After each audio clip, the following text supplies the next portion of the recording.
One day, I was returning back home from school. I was sitting in my air-conditioned car. It was blasting 45 degrees Celsius outside, and this woman, dark complexion, tanned skin, walks up to my window and knocks. She has a child in her arm and she's begging me for money. This inordinate sense of guilt settles itself onto my shoulders, and I realize I cannot look at her directly as I look at her from my peripheral vision. That day, I decide I have to overcome this guilt because I cannot live with it in my life. So the next time when I'm returning back home from my CLAD coaching in CP, this little child, 7 years old, selling gel pens, the cheap kinds, walks up to me and asks me if I will please buy his wares. I bend, I smile at him, and I ask him how much he's selling it for. I joke around with him a little bit, and he smiles, and he gives me one pen, and I give him the 10 rupees, and he hands me another pen, and he says, "This is for you." And I'm struck by the generosity of this little child who, despite living in poverty, is willing to be generous to me. It was a very striking moment of my life.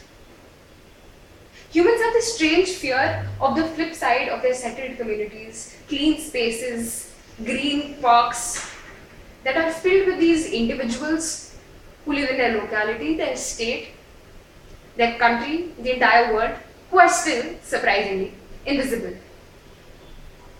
I used to think my generation is very insensitive because that is how I perceived myself. Only looking at videos from social media, commenting on the war in Iraq and Syria, not really actually directly relating to it, and that is what I used to feel. Looking at a video of poverty in Africa did not strike me much, and I thought I was very inconsiderate. But when that woman walked up to me that day, it hit me like a sledgehammer in my chest, because I could relate to that situation because it was happening in my own locality. So I think it's high time that we learn how to stop this guilt from affecting us, how to stop looking at these poor people who we think are the side effect of our own luxury. There are a set of steps that I follow to inculcate this attitude in my life. First of all, what I did was whenever I traveled through the underdeveloped parts of the city, I started looking outside the window. I looked at the passing scenery, I looked at the people who were living over there. And what I realized was that poverty does not equate to being miserable. Just because they were poor does not mean that they were sad. There were little children playing little games in the streets in ragged clothes, and there were women selling fruit on the sidewalk, chatting amongst themselves and smiling through their pardas, and there were men huddled around fires during winter time, drinking and having a gala time all in all. Second of all, I started writing about the things I saw around myself. I started writing what I felt when I looked at them. I discussed these issues with my friends, with my parents, with my teachers, and eventually it helped me sort out my own emotions regarding them. It enabled me to face them. Thirdly, I started interacting with these people. Whenever we went for community service from our school to our communities that we support, I tried interacting with the people who used to live there. So one time I was going for this event to an art competition, and two sisters were coming with us from one of the communities that our school supports. So while sitting in that bus, I offered them my food. They were shy, quiet, introverts, and they did not take my food. A few minutes later, they offered me theirs. And what I did was I took an initiative, and I took one biscuit from their packet of hide and seek, and they smiled.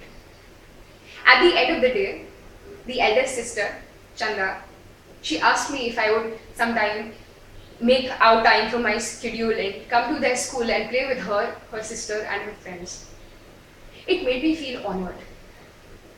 I felt liberated from the guilt that I used to feel when I thought that these poor people are actually helpless, miserable, and deserve the term underprivileged. Last of all, what I did was I decided that whenever a person comes up to me, to my window, and asks me for money, I will not look away from them. I will look at them directly, even if I don't have anything to give them. So there is this group of children living on Panchkuya Road who perform acrobatics. They make consecutive somersaults and cartwheels, and after that they walk up to a car window and they ask for money. That is what happened with me. So this little child, with a big moustache drawn on his face, walks up to my car window. He performs cartwheels and he asks me for money for the show. I don't have any on me at that point of time and I feel sad for that. But instead what I do is I reach into my pocket and I bring out 2 toffees. It was my friend's birthday that day and she gave me those 2 toffees and I hand them over to that little child. And he looks at me with big eyes and he smiles shyly and then he walks away quietly without asking me for any more money. It made me realize that poor people do not only need money in their life. They derive happiness from the smallest things that they can get, and they deserve the respect of every member of society, despite their class, underprivileged, or the way they live, or what economic background they come from. I think this was the hardest part of the entire process, looking at them, but it was also very liberating. And this was the thing that caused the most major change in the way I looked at them. This is the process of how I made friends with the invisibles of society. And for whatever it's worth, I believe that this is an idea worth sharing. Thank you.